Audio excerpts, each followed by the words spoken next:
এই চাকর মহিলা, তোর ছেলে এসে বারবার কোশ্চেন করতেছে, তুই ছেলের কি করছিস? সত্যি করে কও। কি কব বৌমা, আমি তো আপনার কিছু কই নাই। একদম মিথ্যা কথা কইবেন না, মনটা চাই দূরে রাখতেই। হ্যাঁ, বেশি বাড়াবাড়ি করবেন না। আমি কিন্তু আলেকের মা, তোমার শাশুড়ি। কে শাশুড়ি? তুই তো এই বাড়ির চাকর। কি আমার মাই বাড়ির চাকরি না তোর? আমি সামাই হাচ্ছেন বেশি বাড়াবাড়ি করলে না, মা আর ছেলে দুইটা রাখার ঘর ধাক্কা দিয়ে বাড়ি থেকে বাইর করে দিই। আমার খায় আমার পয়রা আমার আর আমার মারে বাড়ি থেকে বাইর করে দিতে চান, তাই না? বের হবেন আপনারা, এক্ষুনি সবগুলো বাড়ি থেকে বের হবেন। তোর বাড়ি?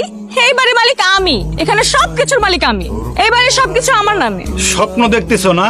দাঁড়াও, স্বপ্ন তোমার বাইর করতেছি। স্বপ্ন না, সত্যি। তুমি যখন বিদেশে ছিলা, তোমার মা তখন সবকিছু আমার নামে লিখে দিয়েছে, তাই তুমি কিচ্ছু জানো না। মা কোন নামে লিখে দিছো?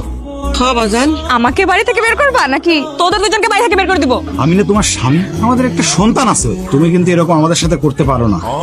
ইমোশন আমগো কারোর মধ্যে নেই। আমরা মা মেয়ে দুইজনে একদম একরকম। কি চান আপনারা? তুমি বিদেশ থেকে যা কিছু আনছো সবকিছু আমাকে আর আমার মাকে দিবা, কোনো কিছু তোমার মারে দিতে পারবা না। তোমার মা এই বাড়িতে থাকতে হলে এই বাড়ির চাকরানি হয়ে থাকতে হবে, তুমিও কোনো কথাবার্তা বলতে পারবা না এই বিষয়ে। শুনছো তো আমার মাইয়া কি কইছে? এখন থেকে আমার মাইয়া যা বলবে তুমি আমার মাইয়ার কথা মতো খালি নাচতে বেড়াইবা। মা, আমারে কিছু না বইলে বাড়ি ঘর বিষয় সম্পত্তি সব আমার বউয়ের নামে লিখে দিছো। বাবা রে, কি বিপদে যে লেখা দিছি। তোর বউ আমারে বলছিল আমি যদি লেখা না দেই তাহলে তোর বিদেশে রাইখাই মাইরে ফেলাইবো। তোর শাশুড়ি আবার বলছে যে আমি না লিখা দেই তাহলে আমার নাতনি রে বলে সে মাইরে ফেলাইবো। তোমার উপর ওরা দিনের পর দিন এত নির্যাতন করছে, তুমি একবার আমারে জানাইবা না? জানাইলে ওরা আগে আমারে মেরে ফেলাইতো। তোর বউ শাশুড়ি আর শালি দুজনই খুবই খারাপ মানুষ বাবা। তোরা যদি আমি জানাইতাম তাহলে তখনই তারা আমার মেরে ফেলাইতো। মায়ের ছেলে দুইজনে এখানে বৈশা বৈশা খুব যুক্তি পরামর্শ করা হইতাছে, তাই না? এখানে বসে রয়েছেন কেন? এখনো রান্না বসান নাই? যান রান্না বসান। আর এই যে জামাই বাবাজি, তুমি কি এখানে বসে থাকবা চাই রাতটাও নিয়ে? হ্যাঁ, তুমিও যাও, চুলার পাশে কতটি লাকড়ি পড়ে রয়েছে, এটি যায় কাটো, যাও। তুমি তোমার মায়ের কিছু বলবা না?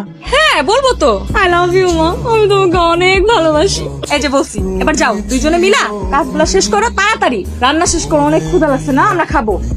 ডং দেখে বাসি না, মা ছেলেরে কেমনে দুইটারে পায়ের নিচে ফালাই দিছি। হ্যাঁ, বুদ্ধি থাকলে শয়তানের কাছে বুদ্ধি দাগ করা হয়। মা, এর জন্যই তো সবসময় তোমার আমি কাছে কাছে রাখি, কারণ তোমার কাছ থেকে এখনো আমার অনেক কিছু শেখার আছে।